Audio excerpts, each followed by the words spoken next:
where I bought a 5-acre property in Oklahoma for $5,000, right? 5 acres, $5,000.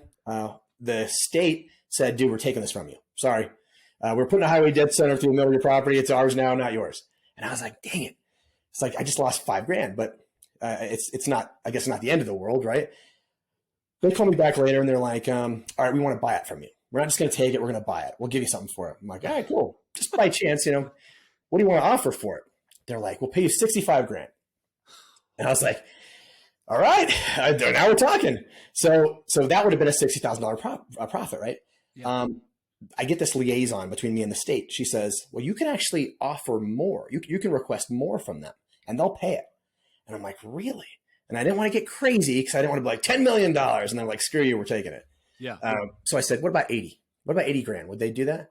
So they did say yes, and they've already paid for it, and they took it from me. And so I made $75,000 on one deal. Hey, this is a quick shout out from one of our awesome sponsors. Check this out. Coffee, bacon, tobacco, pine trees. Is there anything that smells better? Believe it or not, there is, and it's a fresh leather holster. If you stop by craftholsters.com, you'll open the door to a safe and comfortable carry, not only for yourself, but your entire family. Look, they've got holsters for both concealed, open carry, semi-autos, revolvers, righties, and of course, they have some holsters for you too, lefties. And all of that at a reasonable price. You got to go check them out at craftholsters.com.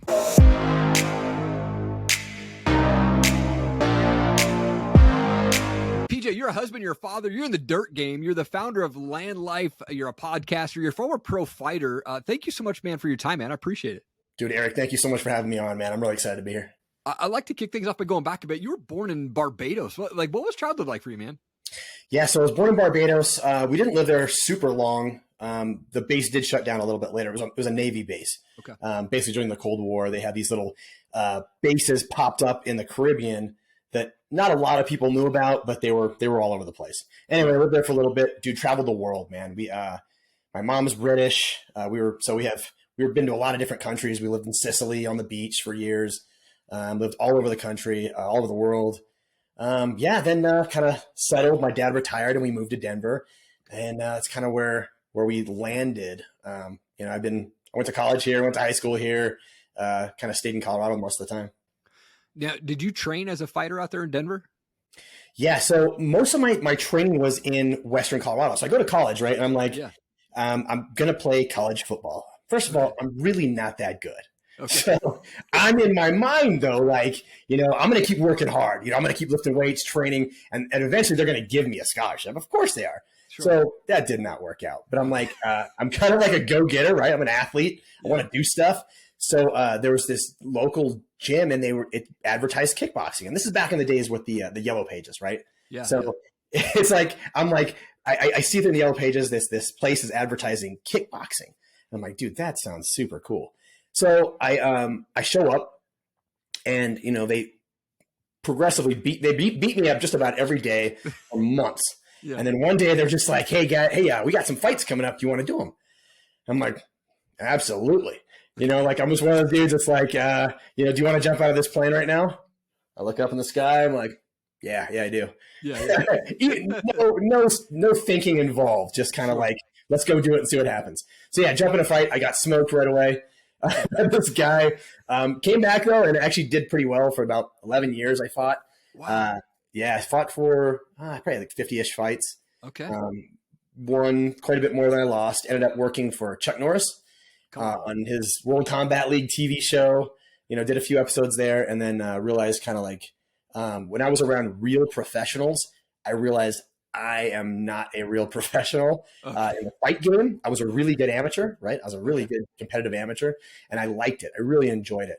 But when you get to a professional level and everybody in your weight division is 6'6", they're towering over you. They were like, college linebackers and, like these super athletes. You're like, all right, maybe it's time to take this dream and kind of like move on to something else that's maybe a little bit more financially profitable. I had kids too. I had a wife and I had kids by the time I got done fighting. Yeah. And my wife is kind of like, this was a good run. You had a good run, and maybe it's time to move on to something else. So I definitely did. But I had a lot of fun. I got to train with all kinds. I mean, Denver is a hotbed for the UFC. For sure. There's tons of – there wasn't a gym. There wasn't a day when I'd come out here to spar where there wasn't 5 or 6 UFC active fighters. Yeah. And it's just got killer's row. So, you're in there with the best of the best in the world. There is so many good fighters out of Denver. I had quite a few Denver fighters on my show when I ran the Top Rated MMA podcast. That's awesome. For a couple of years, man. And there's a huge difference between amateur and pro, man. Like I used to cover all the local amateur fights, and you'd see these guys that come out and do really well, and then they go pro and they're just smoked for, they don't make it, Yeah. But applause to you for stepping into a cage or stepping into a ring there, man. Thanks, man. Most people don't do that. I've never done that. I've trained in boxing, but never actually gotten into a ring, But man, that's awesome. I mean, even as entrepreneurs, we kind of go through the same thing. Like fighters get punched in the face, they keep going. As entrepreneurs, we get punched in the face, we fail, we get rejected. Like, what's that drive for you? What keeps you going and kind of fighting for that success? Yeah, well, initially fighting was, I just wanted to be a champion. I wanted to be great. I wanted to be a champion at something. I grew up watching Hulk Hogan and Rocky and, all these big guys, right? So I want the belt. I want a gold belt. You know what I mean? So that was kind of the initial things. And then I just wanted to be better. I just wanted to get better all the time. In entrepreneurship now, it's obviously I want to be good. You want to be great at it. But in a financial sense, I got a family, man. I have to win. There's no, it's a lot less emotional than it is like, it has to happen today. I have to make money. That's just how it has to be. So that keeps me going. I keep my numbers pretty tight. I follow a pretty good system that keeps everything really tight. And that's what's keeping me going right now. Come on. I mean, you talked about this earlier. You were a personal trainer. You mentioned that you had failed at insurance sales. I have too, by the way. Well, uncommon, man. We've done a lot of things that are the same. You've done direct sales. Like now that you're an entrepreneur, do you think that anyone could be an entrepreneur? And if so, like, what's the key to being a successful entrepreneur? Yeah, I used to think, yes, everybody could do it. And I still think everybody could physically do it. Yeah. Sticking it out, though, the older I get, I just turned 45 last month. Okay. And the older I get, the more people I meet, I'm starting to think the opposite. Maybe not everybody can do it. There's a lot of people that are they're fine with quitting. And entrepreneurship is not easy. It's really hard. You're not only going to fail, you're going to be embarrassed. I mean, you're going to feel miserably. Like, for example, the podcasting space, right? When I first started, I had absolutely no idea what to do. I'm posting these videos and I don't know what to say. I don't know how to act. But I just kept going. Right. Come on. And I think a lot of people would have dropped off. I mean, a lot of people do drop off. Yep. So I'm not really sure that, anybody could be an entrepreneur, at least a successful entrepreneur. Sure. Man, it's interesting. The podcast game, dude, if, I read somewhere online, it was like, 99 or 95% of podcasts don't make it to episode 50. Seriously. And then like another 95% after that never make it to episode 100. Yeah. People just drop off for sure. And there were days when I first started, I was like, do I want to keep going with this thing? Yeah. Right. Like, here we are 400 plus episodes into this thing. Dude, that's awesome, man. That's so cool. It's still going. But you're in the dirt game now. I thought this was interesting when I was looking over your LinkedIn. Like you buy and sell land all over the country. Like how did you get into that? And when you're looking for land, what is it that you're looking for? Yeah. So initially, a buddy at work was like, "Hey, dude, you're an entrepreneur. You should go buy and sell. You should go buy houses in Detroit, right? Because in Detroit, they're selling these houses for $1, right? I saw it online. You can go do it. So of course, what do? As entrepreneurs, we're like, all right, let's go see how this works, right? So where do we go? You go to YouTube, right, to figure out what to do. So I'm running through these YouTube videos on how to buy a house in Detroit for $1. And it ain't like that, man. It's not like that at all. Even if I were to buy that house, I put the refrigerator, the wiring, all this cool stuff. That thing is gutted by midnight, right? Like the neighborhood is gonna see that. They're gonna break in, steal all the stuff, and then we have no house. Yeah. Now during the course of that research, though, I did find a guy that was like talking about buying and selling land. So I was like, dude, I could do that. I totally could do that. And, got my gears turning. I'm like, all right, let's do it. Let's do it right now. So I jump onto Zillow. I get about halfway through this guy's video, right? This guy's got this, 30-minute or so video. I get about halfway through and I'm like, all right, I don't need the rest. I got this. So I go straight to Zillow, right? And I see a guy, he's got a couple lots for sale. They're $1,100 each. Okay. About 2 hours south of me. I'm like, these are little tiny dirt squares in the middle of nowhere. They probably don't have a road, but I was like, it's land. I know what I'm doing. I can buy it. And I watched this video. I got it. Now, interestingly enough, you and I did the same direct sales company. I had $1,200 in an envelope from that gig. Yeah. Underneath my bed, just $1,100 or $1,200 just sitting there. I'm like, what am I going to do with all this money? Right back then, that was like a ton of cash. So totally. I was like, all right, well, I got halfway through this guy's land video. I know we're supposed to lowball the seller, right? So I go back to the guy on Zillow and I'm like, all right, dude, you have one property for $1,100, right? And you have two properties. What if I gave you $1,100 for both properties? And he's like, yeah, sure, whatever. And I was like, okay. And so at that point, dude, I'm like, I have no idea where to go though. Yeah. Like, what do I do? So he's like, don't sweat it. I know how to do all this stuff. Send me a check and I'll figure it out for you. Okay. I'm like, all right. And, kind of sketch. I'm like, wait, send you a check, like rando guy from Zillow. But screw it. Let's give it a shot. So I sent this guy a check. He writes up the deeds, records it with the county. And the properties are all mine. Yeah, dude. So I sold them both in like a week or so for about $1,500 each. So buying them for $550 a piece, selling for about $1,500 a couple weeks later, or a week or two later. And dude, we started rolling from there. I finished the video. Yeah. I finished the guy's video and kind of like progressed from there. I did a little bit of a little more research into everything, and it's definitely a trial and error process, man. It's not like there's not a lot of people out there that are going to help you sell dirt. Right? That are going to help you sell, especially back then. This was 8 years ago. Now there's coaching for everything, but there was significantly less back then. So I'm like, all right, what do I do now? So I'm like, I just said, screw it. Let's go find out who owns all these properties and just send them letters. Initially, I was sending these little cardboard. You can go to like Staples and get these cardboard cutouts. And they're postcards. And they got like 4 squares on them. You break them off. And then, you write your little thing on them, put your stamp on them. And I would just send these things out. And I was handwriting everything. Okay. So these were terrible, by the way. These letters were so bad. I didn't know what to say. Sure. So I tried to sound smart, right? I tried to act like I know what I'm talking about. I had no idea what I was talking about. So anyway, I got 8 deals, though, out of the next like 30 letters I sent out, which is absurd. Like, no way you're getting that in houses. If you send out 20 letters, 30 letters, you're not getting any responses. Sure. I got like 8 deals out of it. Did the exact same thing.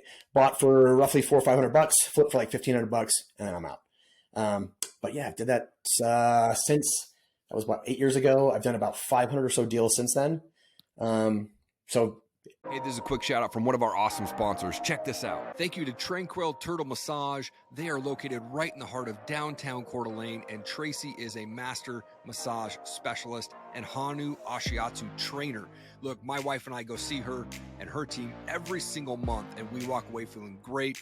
Sore muscles are gone. We feel relaxed. You got to go check them out. Tell them I sent you for $25 off your massage package. Also, while you're there, make sure you check out CDA Brows Body and Ink, offering Coeur d'Alene's best tattoo brows, plasma fibroblast tightening, and PMU services. Tell them I sent you and you'll save $100 on your tattoo brows or plasma tightening. Make sure you check out Tranquil Turtle Massage and CDA Brows Body and Ink at pnwmobilemassage.com. I think it's going pretty well. Yeah, I've kind of figured it out a little bit. We've done some pretty good deals this year. I did one where I bought a 5-acre property in Oklahoma for $5,000, right? 5 acres, $5,000. The state said, dude, we're taking this from you. Sorry. We're putting a highway dead center through the middle of your property. It's ours now, not yours. And I was like, dang it. It's like, I just lost $5,000, but it's not, I guess, not the end of the world, right? They call me back later and they're like, all right, we want to buy it from you. We're not just going to take it. We're going to buy it. We'll give you something for it. I'm like, all right, cool. Just by chance, what do you want to offer for it? They're like, we'll pay you $65,000. And I was like, all right, now we're talking. So that would have been a $60,000 profit, right? Yeah. I get this liaison between me and the state. She says, well, you can actually offer more. You can request more from them and they'll pay it. And I'm like, really? And I didn't want to get crazy because I didn't want to be like $10 million. And they're like, screw you, we're taking it. Yeah. So I said, what about 80? What about $80,000? Would they do that? So they did say yes, and they've already paid for it, and they took it from me. And so I made $75,000 on one deal this year already, or this last year at the very end, like the 2 days before Christmas, I think I got paid. Dude, you bought 5 acres in Oklahoma for $5,000 in 2022? Yeah. That's insane, dude. Yeah, my mind is blown right now, dude. Seriously, the guys didn't want it. I want to say he lived in New York. He had no interest in land in Oklahoma, right? Yeah. He's like, and that's typically who I'll talk to. I'll be like, it's not the guy who owns, he lives on a 5-acre property. He owns the 80 acres next door. I don't talk to that guy. I talk to the guy that lives in LA and he owns a property in Florida and he has no interest in that at all. He'll never go there. He'll never go see the property. He doesn't want to keep paying taxes. He's just tired of dealing with it. That's the guy I go after. Come on, dude. I mean, it's my goal to own 20 acres. And so like, I'm always looking for 20 acres. I have this thing on my wall over here that says, if I can't pee off my front porch, my neighbors are too close. Like, and my kids think it's the funniest thing, but that's my awesome goal. Like, I want the 20 acres. I could care less about neighbors, man. Yeah. If I'm just a guy who wants to go buy property, what's the best place that I can go to find these properties? Like, is it Zillow? Is there a different website I should be going to? Yeah, just call me. Okay. I'm just kidding. No, seriously, if you're looking for land, I mean, it all depends. You can buy land online anywhere. Okay. Zillow, Realtor.com, Redfin, Landwatch is a really good site. Okay. Landwatch.com is probably like it's kind of like the Zillow for land. Okay. So you can there's a lot more options on that site. You can go on Facebook Marketplace is where I sell almost everything. Really? Wow. Yeah. I sell a lot through Facebook Marketplace. I mean, I'll do bigger deals with realtors, sure. Through them, land specific realtors, not house realtors, because they typically don't know what they're talking about. They just don't. It's not what they do. Yeah. So I'll find a land realtor. They'll do that. Otherwise, it's Facebook, man. Go on Facebook Marketplace. Okay. One interesting thing too is I do what a lot of people are doing right now. It wasn't common when I first started, but let's say I have a 5-acre property. Let's go with that. And I bought it for 5. I want to sell it for 15, right? Your average guy cannot come up with 15 grand. I mean, just can't to buy some random property in the middle of nowhere, right? Right. So what I'll do is I'll sell it to this guy for $300 a month for 50 months, right? 50 months. Okay. 50 months. Yeah. $300 a month, 50 months. They get their property. I get my killer return and everyone wins. What? So yeah. And you can buy land like that quite a bit actually on like Facebook and really all those sites will owner finance almost everything. Oh my gosh. So does the time of transaction take as long when you're doing just land versus a house, or is it a quicker process? Dude, I sold land in 20 minutes. Really? Oh my gosh. Actually, I'll get a deed back in the mail or electronically recorded. And there's times I'll pop it online. I'll put up a quick ad. It'll sell in 20 minutes. Now, sometimes it takes, weeks, months, but I have had them as quick as 20 minutes. And you got to find the right area where people love land. Places like Idaho. Yeah. I mean, I'm assuming the rural America, those dudes love their land. They like to hunt, fish, camp. Yeah. Place to hide their guns, place that the government can't come get them, and whatever. I'm into it. I get it. I dig it. Yeah. So I stick to those places because those guys are quick sales. They'll buy fast. Man, I'll tell you, dude. I'm going to be looking for properties on that for sure, dude. That's awesome. Yeah, the 20 acres, man. That's for. I mean, I'd love to have more than that, but I think minimum for me is 20 acres for sure. But for you, as you've been on this entrepreneurial journey, and even through like your married life, like what's the most important lesson that you've learned? Wow, that's a huge question. What's the most important? Wow. So I got a couple things running around in the old brain. Yeah. Consistency is absolutely the most important thing. It's just the most important thing. And it's hard to sell it because it's not sexy. Sure. Right. It's not like, well, here's what you do. You just go on this and you'll be a millionaire, like you see on TikTok and Instagram and all these places. But consistency is it. When I first started, I was buying land for $500 and selling it for 15. I am now selling for significantly higher numbers, right? Sure. I would never have got here if I didn't start there and keep going and failing and getting, a little bit better and then kind of regressing, getting a little bit better. It's a back and forth thing. So I would say consistency. And one thing too, I would say I believe in myself a lot more now than I did as a young man. No question about it. Totally. When you put yourself around guys like Erik, right? Like you, when I put myself around guys like you, the high achievers, those big successful guys, you start to realize, you start to become part of them. Yeah. Right. You start to be like them. You interviewed Ed Milet, right? I mean, that's like a huge, like 10 steps higher, right? But when you start putting yourself around those kinds of people, you realize, you know what? I fucking belong here. Yeah. This is my world, man. Like I never thought as a young man, especially like in high school and middle school, that I would belong around the elites. of business, finance, fitness, those kinds of things, sports. But now, man, I'm kind of here. Yeah. And it's weird, but I've definitely started to believe in myself significantly more than when I was a kid. Man, that's so important. And I think that's really, like, I've been podcasting since 2017, but really didn't believe in myself or my abilities, and probably until the last year. Like, I really started to go, okay, man, what am I doing? I've been doing this a while. I'm not improving more, but what can I be doing? And I started to believe in myself. Numbers started to go up. Monetization started to go up, right? Like, I'm realizing there's a pattern, right? You know, I'm believing myself. Now things are starting to pick up, and this is my year, man. Like, this year I have some crazy big, massive goals financially, growth of the show, growth of sponsors, things like that. And but I'm believing, and I know that they're going to come in to fruition, man. Like, I started writing my goals on a daily basis. I have a book, right? All this stuff, man. So important for that stuff. You have to believe in yourself if you want to be successful. Absolutely. One of my goals is to be on Erik Allen's highlight reel, by the way. Come on. I saw your highlight reel on YouTube. I'm like, dude, that's like killer's row right there. I need to put myself in a position where I'm in that highlight reel. I'm actually getting ready to update my new highlight reel. So once the show drops, I think we're going to have to add it on there for sure, man. That's awesome. Let's do it. I love to finish my show with a fun question. I just turned 43 last month too, so we're about the same age. Nice. But I'm a big music guy. Like, what kind of music do you like to listen to? Who's your favorite band? That's so funny because I just talked about that the other day. I like everything, really. I do like everything. Yeah. You can't be. I like to exercise. I like to work out. So it's got to be more up tempo music, right? Yeah. It can be rap music. It can be like metal type music. I also like to relax a little bit. So I want it more, country music, classical. I'll go with one though. A go-to all the time is Metallica. Come on. Right? Metallica, AC/DC, the Beastie Boys, guys like that. Those are my go-tos, right?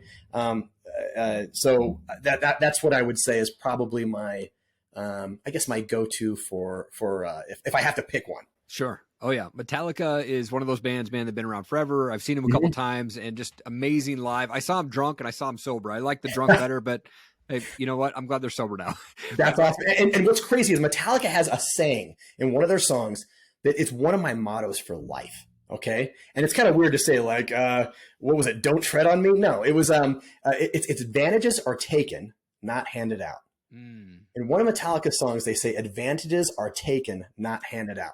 And man, every time I come to a problem in life, I'm like, do I really need to do this? I was like, yeah, go take it.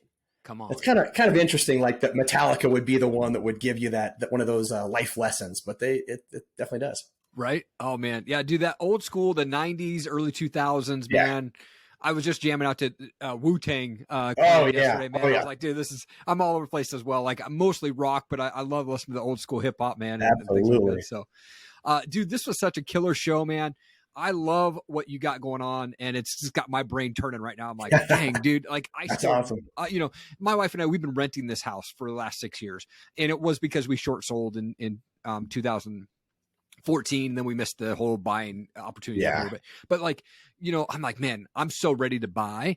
And I'm like, now you got my brain rolling, dude. I'm like, all right, I need to do what PJ's doing, man. So dude, anytime you want help with that, just you hit me up, man. I'll show you where to go, what to do. You're in, man. It's not a difficult endeavor or business opportunity. It just takes, I guess, a little bit of help and consistency. Come on, man. Dude, you're an absolute world changer, man. People learn some stuff on the show today, man. Thank you so much for your time, man. I appreciate it. Erik, thank you so much, dude. I had so much fun. Thank you so much for checking out the show today. I really appreciate it. I hope that my guest was able to bring you some amazing wisdom and knowledge to help you continue to fight for your goals, your dreams, and your purpose. If you could do me one big favor and just hit that subscribe button, I would so appreciate it. Thank you so much for your time. Keep changing the world. I believe in you. Have an amazing day.